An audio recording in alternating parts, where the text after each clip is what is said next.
Ladies and gentlemen, the Brit Pack is back. My name is Simon Head. I'm a mixed martial arts journalist from the UK, as is my good buddy Chamatkar Sandhu, who joins me via the magic of Skype. How are you, my friend?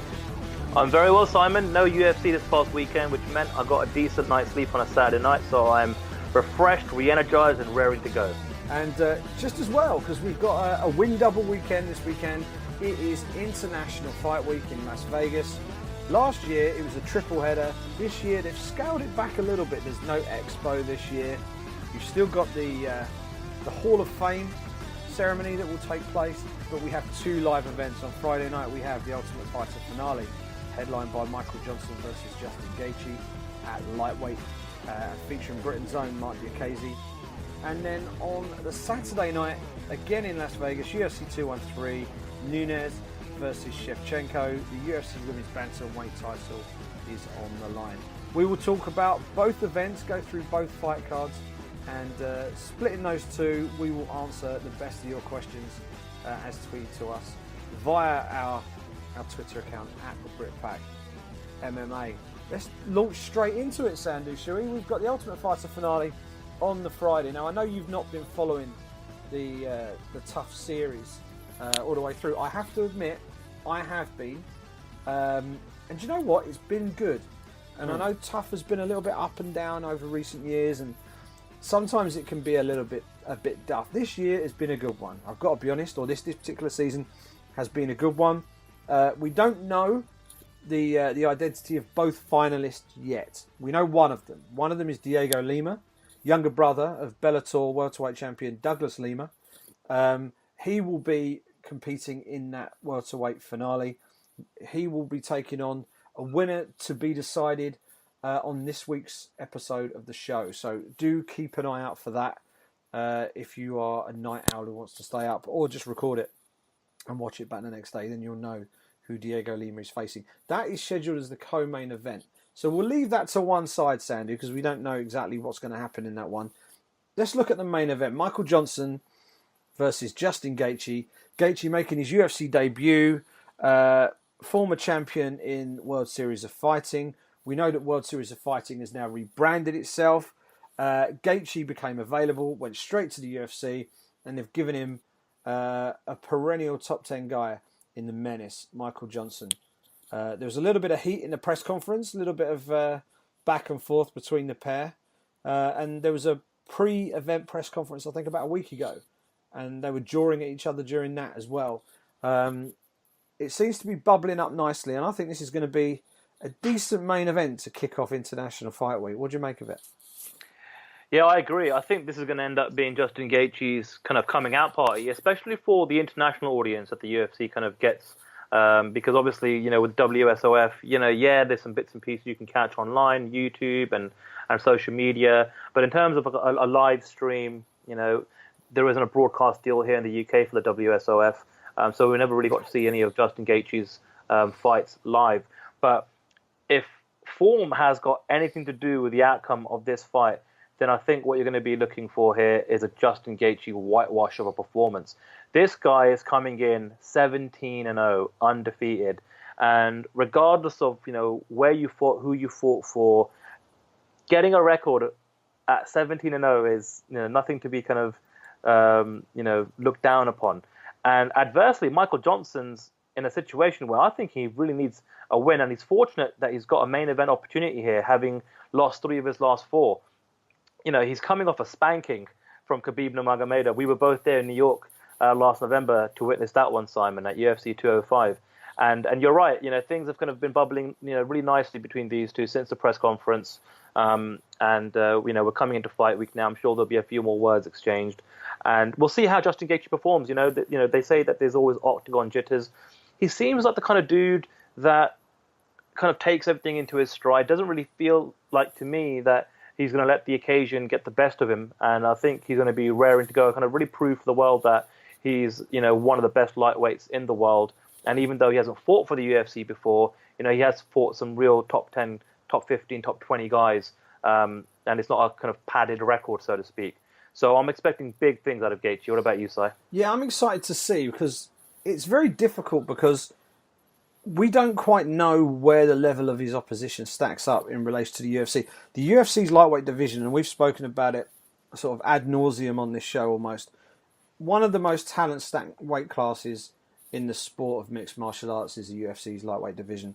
Top 15, they're all killers. They're all just top of the milk fighters. They're superb mixed martial artists. And Gaethje's just going to parachute in and take on an established guy in Michael Johnson, who's been in there with some of the best in the world. He's lost to a few. He's beaten a few as well. He's right in there. But you take a look at Gaethje's record, as you say, 17-0. 14 of those 17 have come by knockout or TKO, which is astonishing. And he was the WSF lightweight champion, defended it 5 times. So he's, it would have been 6, but I think his fight with Melvin Gillard, I think Gillard missed weight, which meant it was a non-title fight. So effectively, he's defended the belt 6 times consecutively. So he's got that championship mentality. He's never gone beyond 3 rounds, even though he's been in championship fights. I don't know if they do 5-round championship fights in WSOF. I think they do, but he's never gone beyond 3. So he's one of these guys. He goes in there and he just takes people apart. He's exciting to watch, and the thing that really underpins his game is he's got a really strong wrestling background. He's a former college All-American, and he's got that. And with that, he's able to then dictate whether the fight stays standing or not. Now, Michael Johnson's a decent wrestler himself, but he's more known for his striking. I think it's a fascinating contest. I can see Gaethje bulldozing his way through Michael Johnson unless he gets caught. But he's shown no signs of being seriously damaged so far in his career. He's been through a couple of decent fights, but he's not really looked in serious trouble. So I'm looking forward to it. And another top draw fighter dropping into that 155-pound division, as if that division couldn't be exciting enough as it is. Dropping him in there, and if he goes through Michael Johnson in an impressive fashion, that throws him straight into the top 5 for me. So looking forward to seeing how he gets on. Speaking of lightweights, we just mentioned Diego Lima is going to be competing in the co-main. That's a welterweight fight in the TUF Finale. The next fight down on the card features Britain's own Mark Diakiese. The Bone Crusher is back in action against Drakkar Klose at 155 pounds. I guess this is where we start waxing lyrical about Mark Diakiese, Sandhu. Those of us who are from the UK and have seen him fight a few times domestically and then in the UFC, we know a little bit more about him perhaps than the American audience. For those American listeners out there, and I know we've got a couple, just from your own perspective, explain just what the ceiling is for a guy like Mark Diakiese. Well, I don't know what the ceiling is, Simon, and that's what's so interesting and exciting about Mark Diakiese, because we just spoke about Justin Gaethje, who's got a 17-0 record. Mark Diakiese is also undefeated, and he's 12-0, but he's already been in the UFC for just under a year now. And what I love about the last year for Mark Diakiese is the fact that this is going to be his 4th fight in the UFC, and it's not even been a full year yet. This is incredible. He made his debut last October at UFC 204. Then he fought in December. He just fought in March, and he's about to fight again. There's nothing probably stopping him trying to get a 5th one in before the full year's up. He's consistent. He's made the move over to Florida at American Top Team. He's getting some of the best kind of, I suppose, if anyone looking at fighters coming from outside of the US or perhaps Brazil that perhaps doesn't have a traditional grappling background or education in the grappling art, so to speak, and then you look at his record of so many knockouts, going over there to AT&T, you're going to get some top quality grade A wrestling training. So I think that's going to help round out his overall game. And I think this is another great opportunity for him. It's a main card fight. It's just behind that co-main event slot. It's another showcase of fighters from the lightweight division. Like you said, he's definitely marketable. Everyone will remember him because he's got that red streak going through his hair. Or who knows, maybe he'll change the color this week. in Las Vegas. And I like the fact that he's in the mix in a big showcase in Las Vegas. You know, it'll get more eyeballs on him. Hopefully he can kind of network and, you know, get more sponsors and get more media attention. There's a great little viral video going around at the moment. If you just go to Mark Diakiesi's Twitter handle, Instagram or Facebook, it's almost like a promo reel coming into this fight that I think was shot over in Florida at AT&T. And that's what I'm talking about. It's these little things that are starting to help establish his brand, get more of his personality out there, and just get more people interested in, and kind of emotionally invested in his story as he starts to make his way up the lightweight division. I'm expecting another knockout finish, if I'm being honest, and he's a very, very exciting fighter to watch because you just don't know what he's going to do next. No, he's gold. He's a great interview. He's got this couldn't give a shit attitude, which, you know, he just goes around, big smile on his face. Last time we saw him, Sandhu, we were in London, and we were working for Junkie, and we'd managed to basically bag the boardroom. They had all these meeting rooms in the fighter hotel, and we'd managed to secure the boardroom to do a lot of our pre-fight sit-down interviews. I think you spoke with Corey Anderson and some of the other guys. I spoke with Jimmy Manor and a few of the other guys. But we're sitting there, we're kind of milling around, just having a chat. And there was this voice just come through the doorway. Simon Hedge, you're talking shit. I said, what? What's that? You're talking rubbish. You're talking... And I said, who the hell's that? And then Mark Diakiesi sticks his ear on and goes, "You're right, buddy, how's it going on?" It's like, he just doesn't care. He's just got this brilliant, wonderful, laid-back attitude. It feels like he's still brand new in the UFC. But as you say, he's got four fights on his record, 4 wins. And the last performance was a real standout performance against Teemu Packalén, where he was throwing... He was basically looked like if you were playing Mark Diakiesi as like a video game character. You were pulling out all the special moves, and like there was a 2-touch spinning back kick. There was another sort of flying hitch kick that he attempted. And then as Packalén went to close the distance, Diakiesi just nailed him with this fastball right hand that came out of nowhere, and down he goes like this big Finnish fir tree. Bang, down he goes. Fight over. Amazing performance. Breakdancing celebration. Everyone going crazy. I think he could go a long, long way. Even in that shark tank of a lightweight division, he's in the right place for his training. British fighters tend to get a bit of a knock on them because their ground game or their wrestling game isn't as strong. As you said, Sandhu, he's in the right spot. He's in the right spot to train with some of the really, really best guys. And it's not just about training with your immediate training partners. It's other sparring. And, you know, ATT have got access to so much good sparring over there. They've got great facilities over there. And I think it's only going to help his career. And Drakkar Klose, 7-0-1. Fights out of the MMA lab. So very well-respected gym. He hasn't lost, but he hasn't been operating at the same level that Mark Diakiesi's operated at. He's only had 1 fight in the UFC. That was a decision win over Devin Powell. And that was back in January in Phoenix. But yeah, this is a jump up for Drakkar Klose. And Mark Diakiesi, as long as he's got his game head on, and it's been on every fight we've seen from him so far, then I don't see anything other than another win for the Bone Crusher, and we'll see just how far he can go. That fight is going to be one to watch because Diakiesi's got an eye for the spectacular. If you're a fan of just knockdown, drag-out slugfests, then the light heavyweight fight that precedes it could be right up your Strasse, as they say in Germany. Jared Cannonier against Steve Bosse. And Cannonier is beginning to make a name for himself as someone who just goes in there and throws leather with anybody. He's exciting to watch. Steve Bosse is very much exactly the same. He'll just walk in there. His fight with Sean O'Connell, I think it was last year, it was one of the craziest slugfests I think I've ever seen.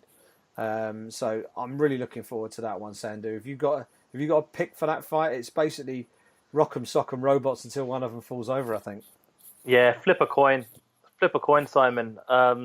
These guys are going to be swinging leather. I can't see this going past the first round, maximum second round. Definitely not the distance. And it's going to be a fun fight. it slotted in nicely on that main card where, and it's kind of funny. This, I'm sure we're going to get to one or two more fights on this card. Some of the names that are scattered throughout this entire card, all the way down from the Fight Pass prelims, it's quite surprising when you think about some of the marquee value they hold, how many fights they've had in the UFC. Some of these guys have, fought in pay-per-view main events, and it's just looking down on it as I am right now, it's surprising. But yeah, Cannonier Bosse, don't blink. Yeah, Brad Tavares versus Elias Theodorou. All I'm going to say in that fight is bet the over. Bet the over in that fight. Elias Theodorou, great value on Twitter, great company to chat to as well. We met him in Belfast when he was a guest fighter, and he was good company to have a chat with when we were over there. Taking on Brad Tavares, who is very experienced, very seasoned, and as tough as they come in that 185-pound division. I fancy that one to go all the way to scorecards. Jordan Johnson, Marcel Fortuna kicks off the main card at 205. Sandhu, you mentioned there about some of the names lower down the card. Angela Hill versus Ashley Yoder, I think, will be a fun fight. That's a striker versus grappler fight. But let me throw it right down to the first fight of the night. Tisha Torres, Juliana Lima. As the first fight of the night, that's a decent fight to kick things off. Yeah, and that's the one that caught my eye the most. And I'm super surprised that Tisha Torres is going to be on the curtain jerker here. I'm actually quite shocked, if I'm honest. I thought, with the way, the women have been, I suppose, kind of like almost a fairy tale story in some ways for the UFC over the last 2-3 years, that when you've got, two of the best in Tisha Torres and Julia Lima, maybe you'd want to put them a little bit higher on the card. And, without, any female fights on the main card, I thought you've got three fights here. You've got 6 females, 3 fights, and none of them are going to be making it onto the FS1 main card, where traditionally FS1 cards with female fighters on them have actually done pretty well on the ratings, right? Yeah. And, and the UFC are still in a situation where they're trying to promote the women's divisions. You may have some of these fighters that might either move up or drop down in the flyweight division that's just around the corner. So that's going to need some help and promotion to kind of get that off the ground. And I'm just a bit gobsmacked, to be honest, that's the curtain jerker. What it does mean, though, is if you're a real fight fan, you're going to want to make sure you tune in from the very first fight. So if that's the tactic that the UFC have deployed here to make sure everyone tunes in, right from the very first fight on UFC Fight Pass, then job done. Yeah, I think Tisha Torres has come in as a short notice replacement. Juliana Lima was due to fight Amanda Ribas, who I think was due to make a UFC debut. Not a good look for someone about to make a UFC debut. She got flagged for a potential anti-doping violation before her UFC debut. USADA got to her before Juliana Lima did. So she got punted from the card. And that was back on... Let me look back. It was reported on the 21st that Tisha Torres would step in to replace her. So Torres is coming in at about 3 weeks' notice. Which, I think she's just picked up a master's degree. If I remember rightly, she's been studying while competing. She's been studying for a master's. I believe she's got that now, so she can now turn her attention full time to fighting. I think she's just got engaged as well. I think she's got engaged to Raquel Pennington. So it's all going on in Tisha Torres' life, and she's just stepped in at short notice to face Juliana Lima. That's the first fight of the night. That'll be a decent fight. Bet the over on that one as well. Torres loves a decision. And the other fight on the Fight Pass prelims is another one worth watching. Gray Maynard, who's been around forever, and with all respect to him, appears to be in the sort of the autumn of his career now. But he's still sticking around the UFC trying to get relevant fights. Taking on Teruto Ishihara, the lovable, crazy Japanese featherweight who we had some fun with over in Belfast when he fought Artem Lobov last November. That'll be an entertaining one, Sandhu. Is it going to be the young gun, or is it going to be the old head who wins that one? See, I'm really not sure about this one, Simon, because on the one side, I look at Gray Maynard and I think, well, He's definitely at the tail end of his career. I don't know how many more fights he's got left in him. His record as of late has been pretty much abysmal, if I'm being honest. And then on the other side of the card, you've got Teruto Ishihara, who's so bloody unpredictable. You just don't know what you're going to get out of him. You know, he's a lot of fun fight week. His personality is just, out there as one of the best. In a crowd of 400 plus fighters, to break through, get noticed, get some headlines, and almost become a bit of a cult favorite or a fan favorite amongst the MMA community. It takes some doing it, and for him, it has come so natural, right? And so I'm really not sure, because I think skill set wise, Gray Maynard has him, right? But with that youth and that exuberance and that stamina and that high level energy that Teruto has, maybe that'll get the job done. I don't know. Maybe he'll be just a little bit more active and just be a step too quick for Gray. I'm not too sure. But that's what makes this fight a little bit more intriguing for me. But I'm really not sure which way at the moment I'm kind of swaying. And I guess I'll have to see them on the scales come Friday to kind of see what they look like and get a feel for things. Yeah, I'm very much back in Ishihara in this one.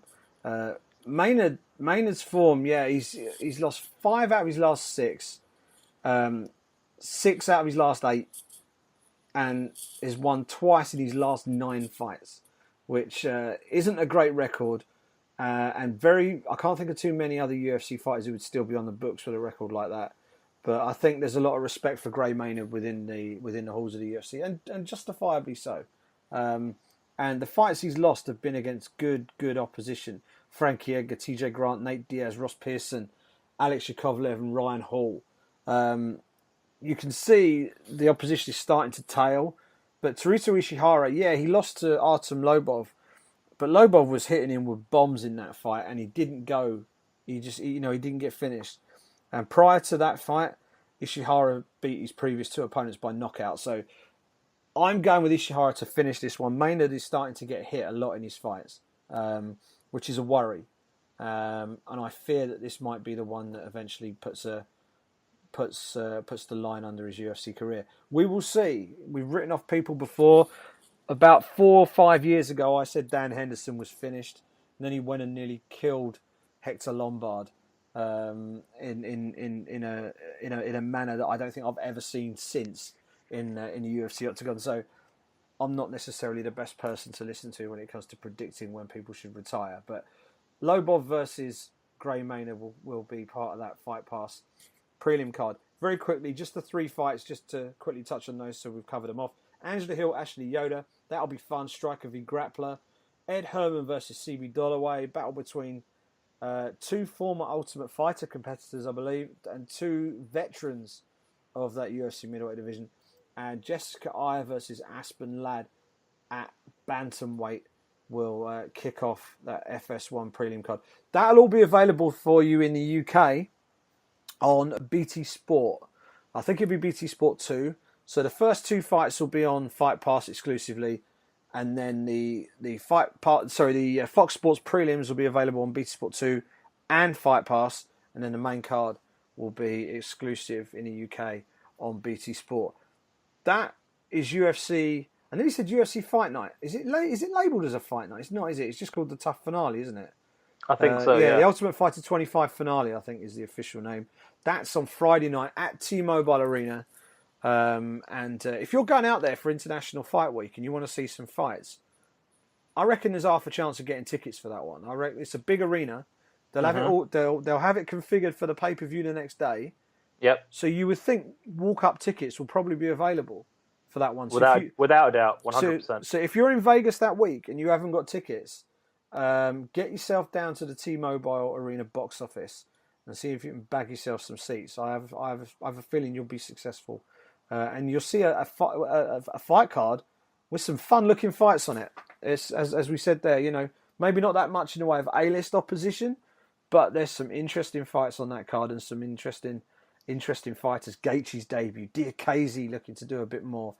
Cannonier and Bosse just throwing kitchen sink at each other. It's going to be a good night. That's Friday night. We will talk about Saturday night in a second, but why have a bit of respite? Let's answer a few questions, Sandhu.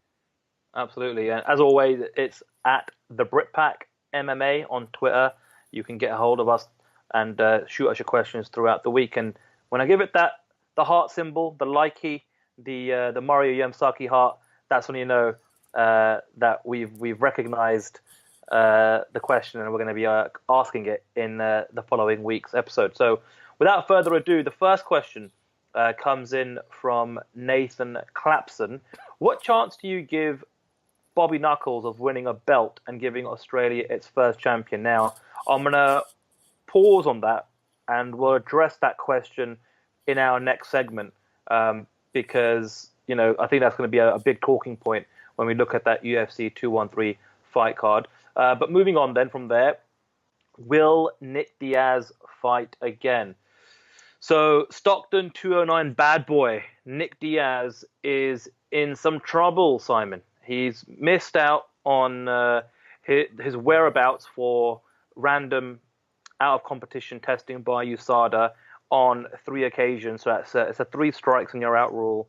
He's already suffered quite a bunch of suspensions from the Nevada State Athletic Commission for cases involving marijuana. We don't know what the actual punishment from USADA will eventually be. Dana White, in an interview with our friend John Morgan from this past week, said that he doesn't believe Nick Diaz will ever fight again. That was more related to Dana White's feelings of Diaz not just having the hunger required to compete anymore, feel this more of a young man's game. But given what we've got to deal with at the moment, given where Nick Diaz is at the moment in his life, and what I mean by that is if you follow his social media, he's basically, in the clubs in Vegas or in LA. I'm sure he's got a lot of brand endorsement deals with vendors and service providers within the marijuana community, especially with the weed being recreationally legalized in Nevada this past week. That's going to be massive for the business side of things in the marijuana game. But bringing it all back, Simon, and I'll let you perhaps tackle this first. In your opinion, as we kind of speak here in early July 2017, will Nick Diaz fight again? Yes, he will. But it might not be with the UFC. That's my thinking. First off, the whereabouts thing is an important part of anti-doping testing, because you don't want people running from tests. In this particular case, I certainly don't think that is any kind of possibility here. Nick Diaz, I just think that he's basically he's behaving like a retired fighter already. He's not shown any obvious desire to come back. Maybe there aren't the fights there for him in the UFC. I don't know. He just doesn't seem overly concerned about it. And USADA haven't been able to track him down. Now, I don't think he'll get a 2-year ban for that. I think he'll get like 9 to 12 months, if I'm honest. Because it counts as a failed test, but you've not failed for anything. So, like, if you fail, if your sample tests positive, your suspension then will vary depending on the substance that you tested positive for. So, for example, if you tested positive for a synthetic anabolic steroid, for example, a synthetic testosterone or anabolic steroid, something clearly performance enhancing, bang, you get 2 years. If there is a masking agent present, bang, it's 4 years, right? So no messing about. That's very clear. It's in the legislature, so to speak. It's in the rule book. If you're failing on the basis of a whereabouts failure, three no-shows, then they can't do you for a performance-enhancing drug. So it's unlikely they're going to give him 2 years. He also has no previous with USADA. If it was with Nevada, then they've got this laundry list of previous tests that they can drag up. With USADA, they can say, well, we've not, you've basically got a clean record with us up to this point. So they don't have to bring the other stuff into account if they don't need to. They can take it into account if they want, but I don't think they're compelled to. So I would anticipate that any suspension would be maybe even 6 to 12 months. I'd be very surprised if they give him any more than that. And I'd actually be surprised if it was as much as 12. which means the door is still very much open for him to fight again. If he got a 2-year ban, I think that's him done. Now, the question is, does he still want to fight again? And will the UFC find him a fight that he wants? Or will he get himself out of his UFC contract? You can imagine him going over and having a fight in Rising, couldn't you? You could, some crazy fight over there. Like he's fought for Scott Coker before. I don't think the UFC would release him to go and join Bellator. So I think the UFC liked Diaz, even though he's been a little tricky to deal with. But I think they basically like him. So I just don't know whether he's going to fight in the UFC again. So if it's will he fight again in the UFC? I'll say I don't think so. But will he fight again? Yeah, I think he might. I think we might see him in some Banzai crazy shit over in Japan in like 2-3 years time, fighting some sumo wrestler or something. It'll be something crazy like that. But yeah, from a legitimate standpoint, I don't think we're going to see him in the octagon again. I tend to disagree. I think we will see him in the octagon, and I think we will see him fight in the UFC. I just can't, for the life of me, see the UFC releasing a Diaz brother, Nick or Nate, ever, personally.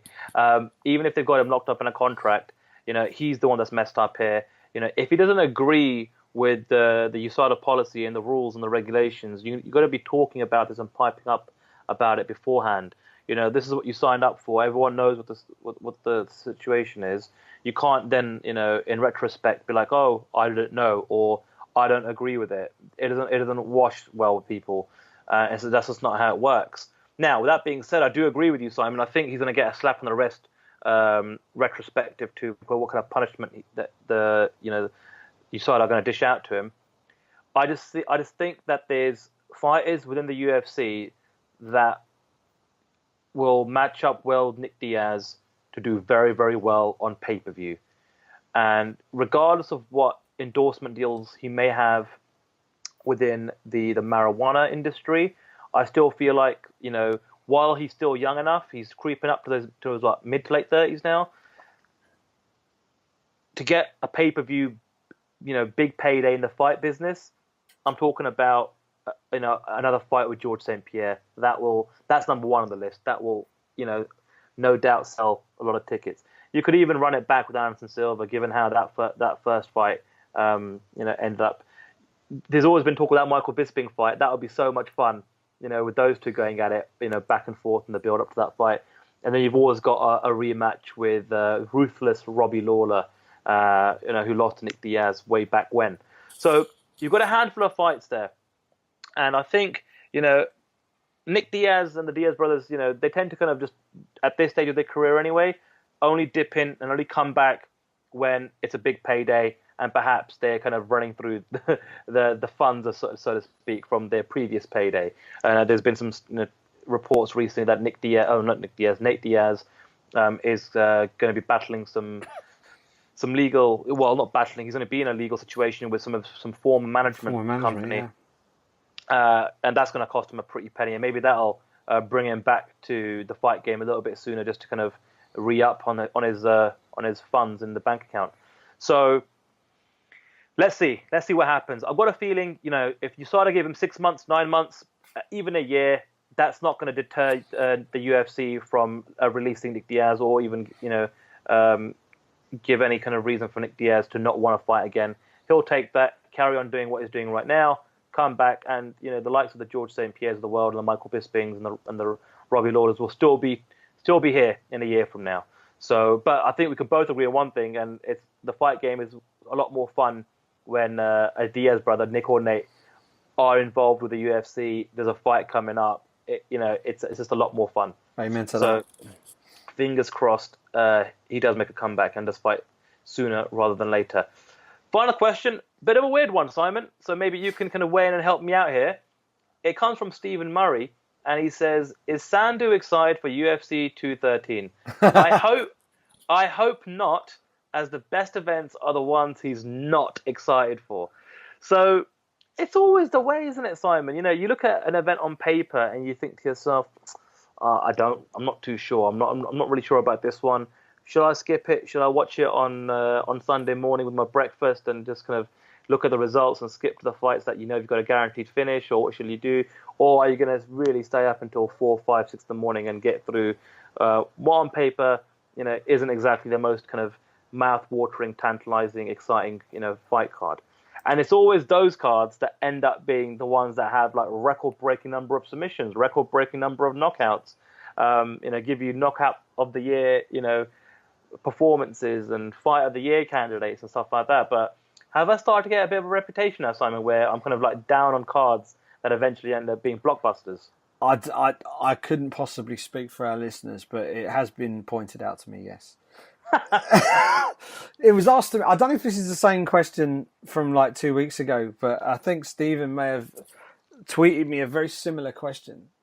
And I answered on your behalf and basically said that you thought that the card, but based on your track record and the fact that it's been suggested that when you're really excited for a card, it flops.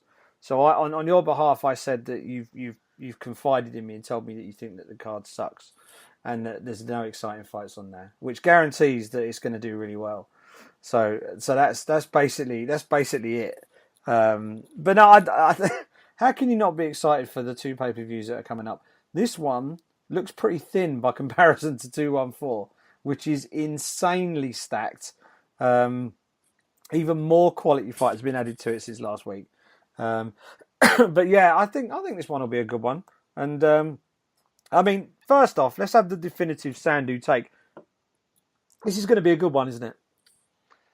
It actually is going to be a good one. So I hope I haven't jinxed it. I hope, come next Monday, we're not looking back at UFC 213 and looking at a card that's got 12 decisions. Because I'm not taking responsibility for that whatsoever. But no, look, am I as pumped and excited as I have been for previous International Fight Week pay-per-views and previous July 4th offerings from the UFC? No. Comparative to the offerings of 2017, however, this is a really, really great pay-per-view offering. And I can't wait to get into it. And I guess that's the next segment, right? Look at that. This is almost like we've rehearsed this. Obviously, we haven't. But yeah, we'll kick straight on, shall we? UFC 213, T-Mobile Arena, Saturday night.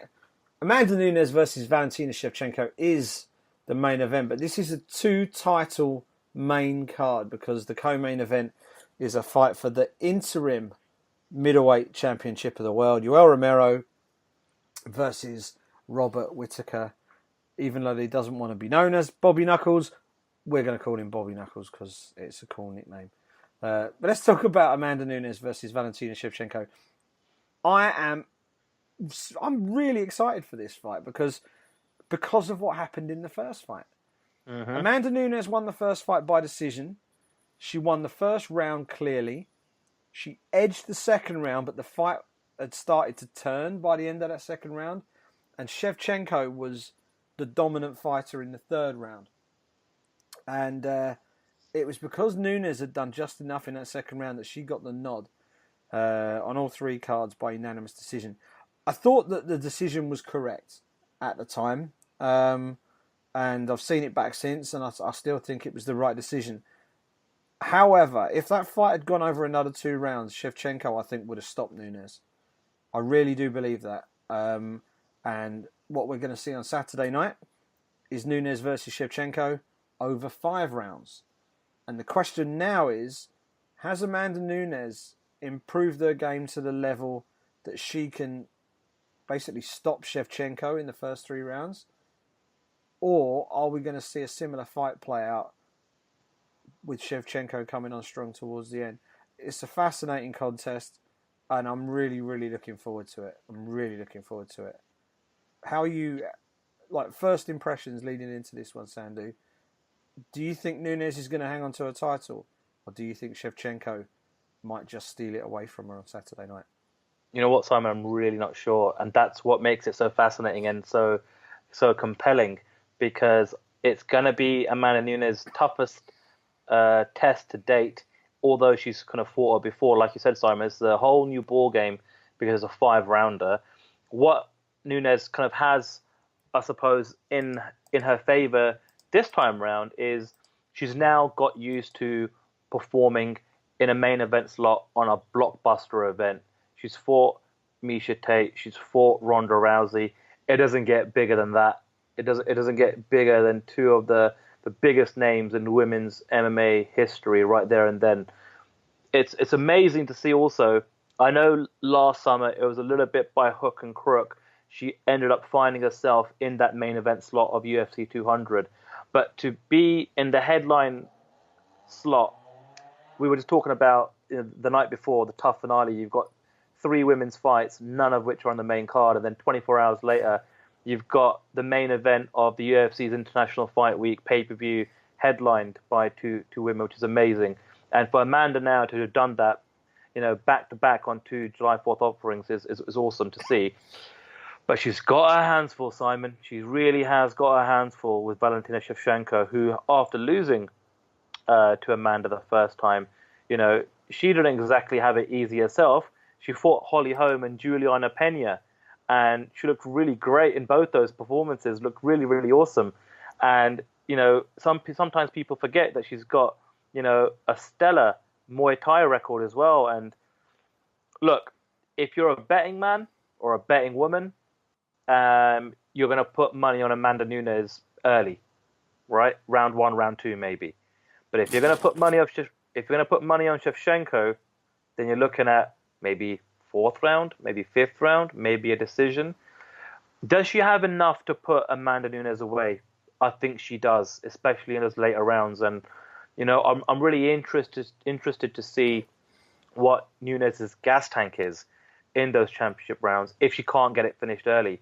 And again, these are all the questions, that make this fight so interesting. As we are at the beginning of fight week and recording this show, Simon, I'm still leaning a little bit towards Shevchenko here. I think she's good. I think she's got what it takes. I think she's going to be Amanda Nunes' Achilles heel in this women's bantamweight division. So, we'll see how things pan out during fight week, what they look like on the scales. But I tell you what, I'll preface this by saying, if Amanda Nunes beats Valentina Shevchenko, it'll eclipse any other performance that she's had so far, and that includes winning against Shevchenko the first time round. For me, it'll be much better than beating Ronda Rousey. It'll be much better than beating Miesha Tate. If she beats Shevchenko where Shevchenko is right now, then that'll be the best win of her career. Yeah. Here's a little stat for you. Her last 2 fights have garnered 1 million pay-per-view buys. There you go. So, which is kind of interesting. UFC 200, obviously a blockbuster event. UFC 207, she was fighting Ronda Rousey. I don't know if this one will hit the 1 million mark. I suspect it'll fall short. But to me, this is, I tend to agree with you. This is the toughest assignment of her career. Now, the issue with the 5 rounds, I think, remains the biggest thing here. Because, okay, she's been champion for 2 fights now. Well, she fought in 2 title fights most recently. But she's had them both done inside the first round. So, effectively, there's very little difference. And if you take a look back at her recent record, excuse me, since she lost to Kat Zingano by 3rd round stoppage, by the way, it's been first round finishes all the way, except for the fight with Shevchenko first time round. I think Shevchenko can fight to a game plan. I think she will fight smart. I'm putting my money on the table now. Valentina Shevchenko wins this one by late TKO finish or submission, but I think she gets it done. Yeah, that's a good shout. I mean, it's going to be interesting to see both these women kind of play out the media opportunities, what they're talking about, what they're saying, how they're mentally prepared for this fight. And, this is going to definitely, like I said, be Amanda Nunes' toughest assignment to date. And, I'm just really looking forward to it. Yeah, apologies, by the way, for any really loud coughing in the background. I've got a serious tickle on the throat today. So apologies for that. Co-main event, Yoel Romero, Bobby Knuckles, Robert Whittaker. I'm putting it on the line now. Robert Whittaker knocks out Yoel Romero and becomes the interim middleweight champion of the world. He does it in round 3 or round 4, but he does it. Mark my words. I've put it down there. So go down the bookies as quickly as you can. and load up on Yoel Romero. Sandhu, who you got? I'm waiting for Yoel Romero. I'm so glad you weren't so gung ho with your pick and your prediction there as you cough your brains out. Look, Robert Whittaker has got everything required to defeat any middleweight. He's got punching power. He's got youth and stamina on his side. He looks great at middleweight.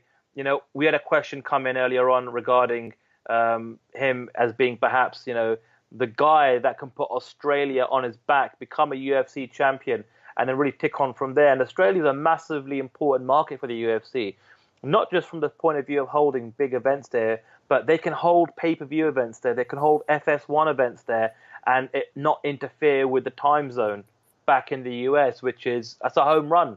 That's when you get the best of both worlds. We've seen them come to Europe and parts of Asia where it's an ungodly hour both for us and for them. You know, it just doesn't work. Yeah. So on the one side, to be able to have Robert Whittaker as a champion, whether it's an interim or a fully fledged champion in the UFC, believe me, business-wise, would be fantastic for that Australian market. However, we're talking about the soldier of God. We're talking about a man who defies age, who defies everything as a 40-year-old, as a former Olympian, as a guy that's 13-1, undefeated in the UFC. His resume includes former champion Chris Weidman, former Strikeforce champion Ronaldo Jacare Souza, former UFC champion Lyoto Machida, former Strikeforce champion Tim Kennedy, and the list just goes on and on. Brad Tavares, Derek Brunson. This guy, not just from his performances inside the octagon, but outside with his interviews and his persona and his personality, he's just become somebody you can't keep your eyes off, Simon. You know, he's someone that you want to look forward to. We last saw him compete back in New York last November, and it was, in a way, a star-making performance for him because he beat the hometown boy in Chris Weidman, and then he had this wonderful back and forth with Michael Bisping on the mic with his now iconic line where he kind of basically said, what did he say, Simon? It's so iconic, I can't remember it. What was his line, Simon? I love you, Mike. I love you. And Mike Bisping's flicking him the double middle fingers and pretending to inject his own arse with steroids. And it's all captured on split screen. It was on the big screens in the arena. Yeah. And everyone on press row was just in pieces watching it. It was TV gold. And Romero's like, I love you, Mike. I love you. And Bisping's just giving him loads. And he ended it by saying, see you soon, boy. See you soon, boy. And he's not going to be seeing him anytime soon. But if he wins this fight and becomes the interim middleweight champion, that's certainly going to speed things up in terms of fighting Michael, you know, sooner rather than later, depending on obviously what happens with Bisping and his potential future with one perhaps George St. Pierre, which is still yet to be kind of solidified, rectified, and discussed and, you know, ironed out, so to speak. But I don't know. For the life of me, Simon, I just can't pick against Romero at the moment. I feel as though, yes, Robert Whittaker's got punching power, but so has Romero. But Romero's got the X factor, and that is his Olympic wrestling pedigree. I can see him taking Whittaker down in those first couple of rounds, laying on him, putting in some ground and pound, and then the ref jumping in to wave it off. But I can see where you're coming from, because after those first couple of rounds, the gas tank goes. He's a big, muscular middleweight.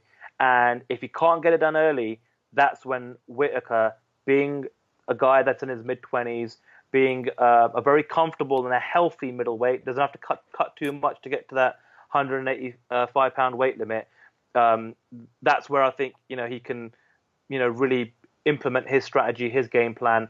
And the longer the fight goes, if this goes into the third, fourth, fifth round, then yeah, I'd favor Robert Whittaker. I just have a feeling, though, Romero's going to get it done early. Well, here's the thing, right? They've both got a common opponent in Ronaldo Jacare Souza. Romero and Jacare went the distance in a fight that I thought Jacare won. It was a very closely contested fight. Romero threw everything he could at Jacare. Jacare threw everything he had at Romero. And in the end, the judges gave it to Yoel Romero. Robert Whittaker stepped in there with Jacare and absolutely took him to the cleaners. And it wasn't even close. And that was the thing that really leapt out to me watching it. Rather than Whittaker going in there and people thinking, okay, he might have a puncher's chance here. That fight wasn't even close. Whittaker went in there and did a job on one of the best middleweights in the world, and a guy who's been one of the best middleweights in the world for the best part of a decade. Because Jacare has been there or thereabouts for almost 10 years. And Whittaker went in there nerveless, had the right game plan, and absolutely put him away. And at that point, I thought to myself, this is a future world champion we're looking at right here. And I genuinely believe that. I think Yoel Romero is very dangerous early on.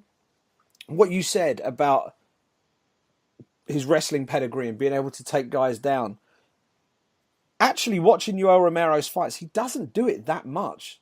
And the only reason I can think, because it is clearly where he has a huge skill advantage on a lot of fighters, I can only assume it's down to he's worried about getting caught shooting in, or, and I think Brian Stan might have mentioned this in commentary, one of the most energy sapping things you can do in a mixed martial arts fight is an offensive takedown. It absolutely just empties your gas tank. And if you're Yoel Romero, you don't want to be doing that too often, because your gas tank has been shown to be somewhat shallow. He manages to fight through it pretty well, but he's ragged. And you can't afford to be ragged against Robert Whittaker, because he will light you up like a Christmas tree. So I think Romero really has got to explode on Robert Whittaker in the first couple of rounds. And I think Whittaker will be too clever for that. I think he'll keep on the back foot. He'll be circling around the outside. He'll make Romero chase him. And then by the end of that second round, they'll be toweling Romero down. They'll be late getting rid of the stall. They'll be spilling water in the corner. You know, they'll accidentally leave a piece of paraphernalia in the corner after going back out. Anything they can to buy their man time. We've seen it time and time again. And as soon as they start doing that, that's when Whittaker has got the upper hand.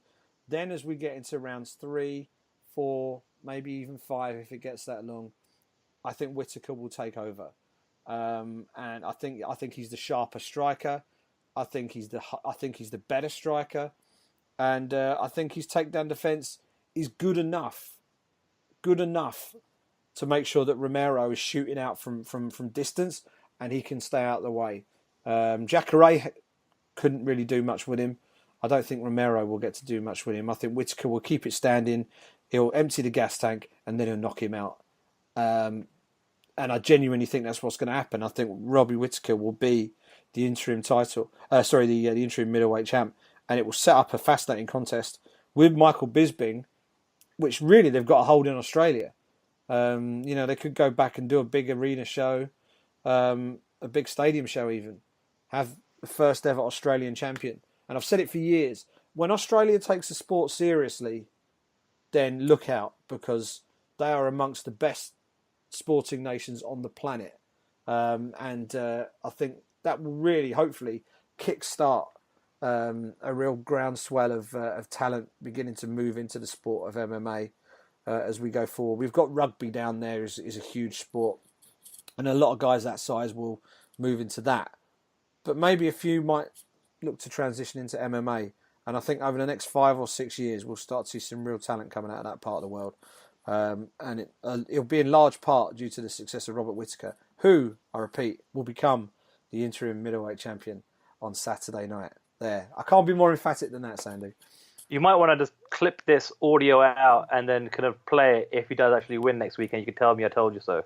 Yeah, or you can say, "Si, have you got that audio when you predicted, and when Robert Whittaker gets knocked out in like 20 seconds flat?" But it is going to be one hell of a fight, because it's very similar to the main event, isn't it? Where you've got someone who on paper looks quite dominant, but they have shown a tendency to fade as fights go on. And then on the other side of the coin, you've got someone who is a good striker, is undersized by comparison, but has got the gas tank and maybe the smarts to drag the bigger, more powerful athlete into deeper waters. I think there are definitely similarities in the two matchups there. It'd be interesting to see whose game plan works on Saturday night. Here's a question for you, Sandhu. Why is Daniel Omilanchuk versus Curtis Blades? And I've checked this. Why is it higher up the card than Fabricio Verdun versus Alistair Overeem? I can tell you exactly why, Si. Educate me. It's for people in the arena to go and have a piss. It's for people in the arena to go and refill on their beer. It's for people in the arena to go fill up on their popcorn or their Doritos or their hot dogs or what have you. It's for people watching at home to take a piss. It's for people at home to fill up on their beer. It's for people at home to go to the microwave and get their next round of Doritos all warmed up with their cheese dip and their salsa and all sorts. That's exactly why. Your Spotify playlist, for people that haven't already subscribed to it, Simon's Spotify playlist with all sorts of MMA and UFC related theme songs and entrance songs is called All Killer, No Filler. There is some filler here for this UFC 213 main card. So we did and that. this fight is that filler. This is for people to kind of take a break, have a comfort break, get some food, get some drinks and what have you, because it's not a fight that I've seen promoted at all. It's not a fight that really has major significance in the heavyweight division. I'm sure it'll be a fine fight for people that want to stick around and watch it. But I think it's just for people to have a bit of a break before you get two back-to-back 5-round fights. Yeah, I'm desperately trying to look this up because I don't know whether this was a late addition or whether Omilanchuk was drafted in as a replacement. I can't see any information on it, but it does seem strange. It does seem strange, and it makes sense. Your explanation makes total sense. But yeah, I mean Omilanchuk, we've seen he's a regular in this part of the world. Whenever there is a European fight night, better than average odds, Daniel Omilanchuk is going to be on that card. He's been on a fair few of them over the last few years, and he gets in there and he always puts it all on the line. He's not the most refined heavyweight fighter you'll see, but he's not the tallest either. But he's built like a fire hydrant, and he's going in there with Curtis Blades, who looked like an absolute wrecking machine last time we saw him. Do you remember the first time we saw him? I think was in Zagreb. I don't, Simon. I don't remember. That's the thing. I was there. I think I might have been one of the first people to interview him actually on Fight Week, and he came in. He was the RFA heavyweight champion, Curtis Blades. He's got kind of a cool name. He's Curtis Razor Blades, and he's got a good collegiate wrestling background. But unfortunately for him, his debut was against Francis Ngannou, and Francis Ngannou absolutely just busted him up, and the doctor stopped it after 2 rounds. But since then, he's TKO'd Cody East, the notorious Cody East, who has a slightly murky past, shall we say, and people will probably remember that he didn't last too long in the UFC after that. And then Curtis Blades went in there and absolutely destroyed Adam Milstead. Absolutely destroyed him, only to then test positive from marijuana. That was back in February. He's now back from that suspension. So there we go. It's a short suspension. He's back now, and he's in there with Daniel Omilanchuk, and I have a feeling we're going to see a Polish man getting thrown around a bit, because Curtis Blades is a big, strong, excellent wrestler. So if you are one of these people who doesn't need to have a pee when that fight's on, keep an eye on Curtis Blades. But before then, a fight that could quite easily be for a belt on it of its own, really. Fabricio Verdun versus Alistair Overeem. The winner gets the champ. The winner gets the winner of Stipe Miocic versus... Crikey, who's Stipe Miocic fighting next? Has he been booked? Has he been booked? He's up now. Oh, no, he's fighting Stipe. He's fighting Stipe because Stipe beat Junior Dos Santos. So the winner gets Stipe. Yeah, there you go. Yeah, there we go. I was watching the Ream last night, the Ream documentary. He's got a new website, Alistair Overeem, and he's got some new episodes of the Ream on there. And I think the episode I watched was during fight week for Miocic versus Junior Dos Santos. And Overeem takes on Verdum Saturday night. If he beats Verdum, he's going to be calling for a fight with a rematch, indeed, with Miocic. Whoever wins, he's going to be calling for a rematch with Stipe Miocic. But who's going to get that rematch, Sandhu? I'm not sure, Simon, because first of all, you've got two of the greatest heavyweights ever, not just in combat sports, but specifically in MMA. The first time these two fought was back in May of 2006 in Pride. And on that occasion, you had Fabrizio Verdum beating Alistair Overeem by submission, Kimura. Then fast forward, how many years? 5 years forward to June of 2011, and they had a rematch in Strikeforce, and it was Alistair Overeem who was the winner, and that by decision. And now they're going to be fighting again 6 years later again. And it's so interesting to see two guys fight each other over almost a decade, where their skill sets over that period have obviously, progressed and gotten better and better as time has gone on. And it's amazing that this is the third time they're going to fight, but it's the first time in the UFC. It just shows what a storied history both men have in the sport, having fought for so many different promotions. If I'm honest, I just like what Overeem has been giving us over the last couple of years. It's been for the most part consistent. I feel as though he's at a stage of his career now where he just looks more confident and more comfortable in there. I think he's got that kind of ring general thing about him where he's a veteran and he's using that experience. He's got more fights than Verdum has, that's for sure. And even Verdum, the guy just hasn't been fighting that consistently. I mean, the last time he fought was last September, so we're creeping up to almost a year, and that was a win against Travis Brown, who, let's face it, isn't exactly upper echelon heavyweight anymore these days. And then prior to that was a Stipe Miocic loss at UFC 198. And before that it was a year before that when he actually won the title. So looking at since June of 2015, he's only fought 3 times, lost 1. Whereas if you look at Overeem's been fighting super, super consistently, especially over that period, to the point where he's not only fought for the title, come off that with a loss, but then rebounded against Mark Hunt with a win, and over that same period he's fought 5-6 times. So I'm favouring Overeem here. Quite how he does it, I'm not too sure.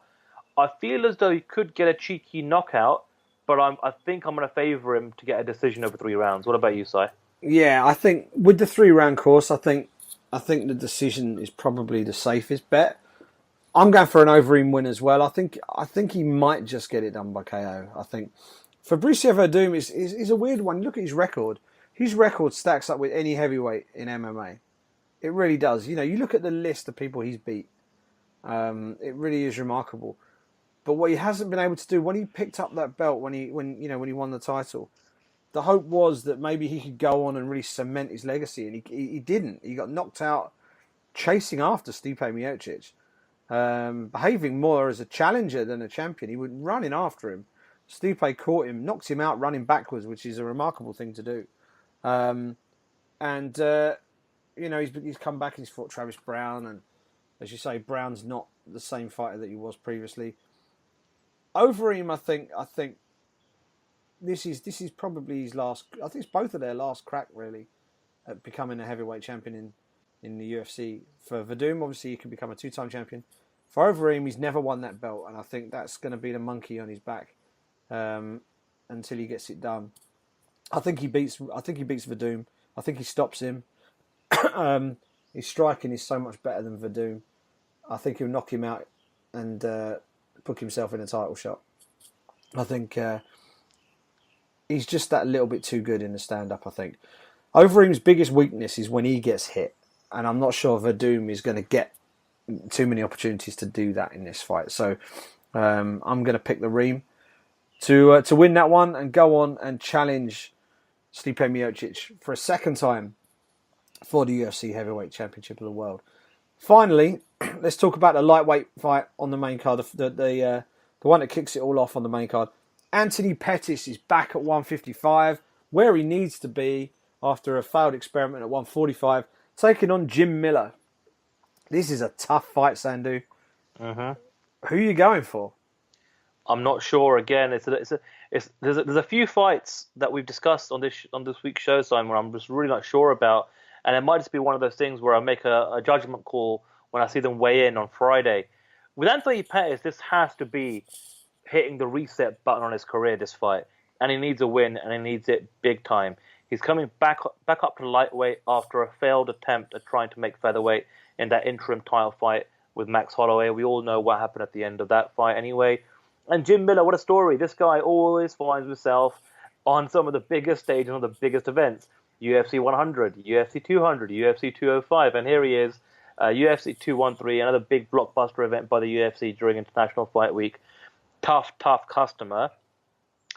I think, however, if you're going to put a gun to my head right now, if Anthony Pettis can fire on all cylinders and he can roll back the years, and it's amazing to even say that, given the fact that he's not even that old. But if he can just go back to the Anthony Pettis of, say, 3 or 4 years ago, I think he could have Jim Miller's number here. I think if he can keep it on the outside, not get into any kind of grappling exchanges, although he's not too bad and not too shabby himself, he's got a few submission victories under his belt. I just think you don't want to get into a grappling contest with Jim Miller. I think that's where Jim is at his best.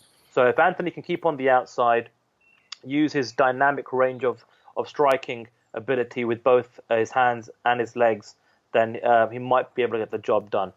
He might be a little bit conservative, and I think what you might get out of this is a 3-round decision just to get Anthony back in the win column. But if he's going to be Mr. Showtime, then maybe, who knows, maybe his ego will get the best of him. Maybe he will be a little bit, I suppose, daring with what he's going to bring to the table, and maybe he'll try and go for that knockout. But I'm picking Anthony Pettis right now as we currently speak by decision. But I want to see how things shake out during fight week and what both men look like on the scales. Yeah, this one for me is all about range and pressure. I think Anthony Pettis, in some respects, has been exposed a little bit insofar as he's a superb fighter if you give him room. But if you shut him down, he really does struggle against the best guys when you don't give him the room to work. Jim Miller has got that sort of game that he can close the distance. He's happy to fight his way in. And if he can fight his way in and stay close, keep it sort of in a phone booth, so to speak, I think Miller can get it done. The thing is Pettis going to be dynamic enough fighting off the back foot to catch Miller and pick him apart on the way in? If he's at his best, then he will. But if he isn't, I think Miller will get that distance closed and will start to boss it from up close. I think, it goes all the way back to when Clay Guida beat Anthony Pettis way back in, when was it, 2011. He really set the blueprint for how to deal with him. Smother his work. Dos Anjos did it and he won. Alvarez did it and he won. Barboza stood right in front of him and outstruck him for 3 rounds. So that one was a little bit different. But again, he did it just by staying right in his face and throwing strikes constantly. Max Holloway did it. And I think that's what we'll try and see from Jim Miller. The question is, has Anthony Pettis adapted his game to fight better off the back foot? Can he keep that range just far enough that he can catch Miller on the way in? He can throw some of those strikes, hands and feet, while going backwards. He has the advantage of being able to do it at his more natural weight. I think we'll see a stronger man in there. He won't be depleted. If I was putting money on now, I suspect Pettis is the favourite. He's got the name value. I suspect he might be a slight favourite. And if he was, I would be tempted to to have a sporting punt on Jim Miller, just because I think he gives you a little bit of value, because Pettis' form is not great. He hasn't won a fight at 155 pounds since he beat Gilbert Melendez in 2014. So that's a fair distance to go. So we'll see. We'll see what happened. And I think that's going to be an interesting fight. And that one kicks off the main card, Sandhu. We've got some Travis Browns on the prelims against Alexei Oleinik. That'll be a tricky assignment for him. Chad Laprise, Brian Camozzi at welterweight. Thiago Moreta Santos against Gerald Mirsha at middleweight. Jordan Main against Bilal Muhammad. Remember the name, Bilal Muhammad. Twitter game is on point, by the way. He's one of my favourite follows. One of my favourite MMA follows. He's taken on Jordan Main again at welterweight. Rob Font, Douglas Silva de Andrade. Cody Stamann against Terrion Ware, and Trevin Giles versus James Bogdanovich. Some names that are unfamiliar to a good few of us, including a pair of us, on that Fight Pass prelim card. So the business really picks up when you get towards the top of that TV prelim card, Sandhu. Yeah, it does. And you mentioned earlier on, Simon, that fans that are out in Las Vegas for International Fight Week may want to rock up to the T-Mobile Arena for that TUF finale.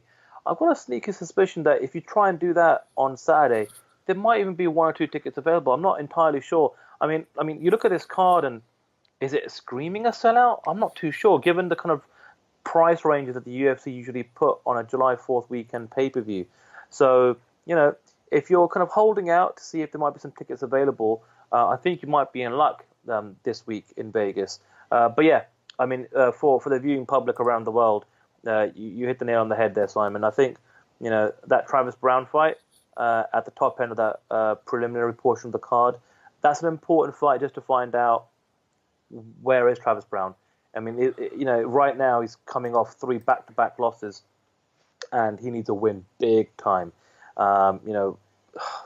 He just doesn't look like, he can hang with look at some of the guys in the heavyweight division now. You've got Francis Ngannou, you've got, even some of the veterans that are just improving all the damn time.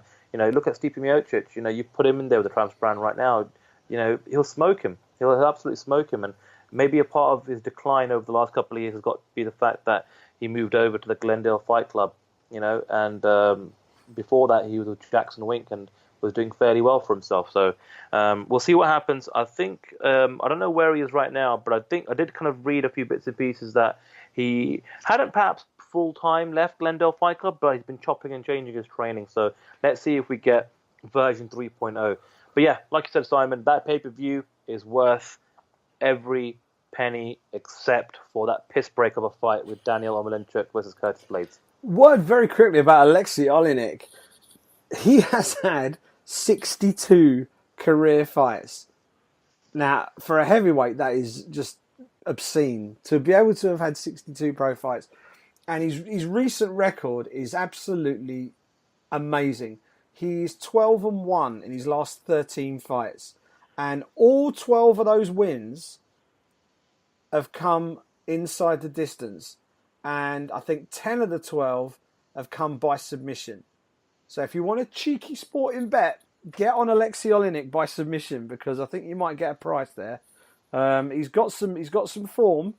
His last 2 victories against Jared Rochat and Victor Pesta both earned him Performance of the Night bonuses. One was a first round KO, and more recently the Pesta win was a first round rear naked choke submission. So he might be one to watch out for.